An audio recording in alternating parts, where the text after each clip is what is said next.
खबर डोंबिवली से है। डोंबिवली पूर्व के खंबड़पाड़ा स्थित चौधरीवाड़ी मैदान में राष्ट्रीय सेवक संघ आरएसएस की वीर सावरकर शाखा पर पत्थरबाजी घटना घटी है। ये घटना मंगलवार रात करीब 8 बजे उस समय हुई जब शाखा में छोटे बच्चे प्रशिक्षण ले रहे थे। पत्थरबाजी अचानक पास के जंगल और इमारत से की गई है। गनीमत रही कि इस घटना में कोई भी घायल नहीं हुआ है। बताया जा रहा है कि वीर सावरकर शाखा पिछले कुछ महीनों से शाखा अध्यक्ष संजू चौधरी और शिक्षक पवन कुमार के मार्गदर्शन में संचालित की जा रही है। घटना के बाद संघ के कार्यकर्ताओं ने आक्रोश है। इस घटना में कार्यकर्ताओं ने तिलक नगर पुलिस थाने में शिकायत दर्ज कराई है। पुलिस ने मामला दर्ज कर जांच शुरू कर दी है और आरोपियों की तलाश शुरू कर दी है।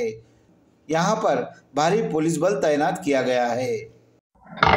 मी रामचंद्र गणपत माने, युवा मोर्चा अध्यक्ष भाजपा। काल रात्री कचोर गावात वीर सावरकर बाल शाखा या नावाने एक शाखा चालत असते। त्या शाखेमध्ये रोज प्रशिक्षण घेण्यासाठी 9 ते 6 ते 9 पर्यंत प्रशिक्षण शिक्षक आलेले असतात आमच्या शाखेतले। त्या माध्यमात रोज तिथे काही समाजकंटक ती शाखा कशी बंद पडेल, ती शाखा कशी थांबेल ह्या दृष्टिकोनातून काल रात्री त्यांनी दगडफेक केली। त्या दगडफेकीत कोणाला काही इजा झाली नाहीये, तरीही ती तक्रार आम्ही टिळक नगर पोलीस स्टेशनमध्ये केलेली आहे।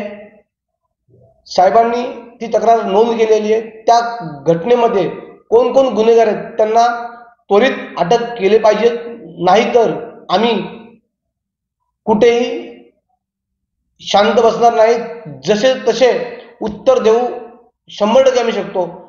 आम्ही सरकारला आणि प्रशासकीयांना विनंती करतो की त्यांना तातडीने अटक केले पाहिजे, नाहीतर आम्ही आमचा पाऊल उचलायला सक्षम आहोत। जय श्रीराम।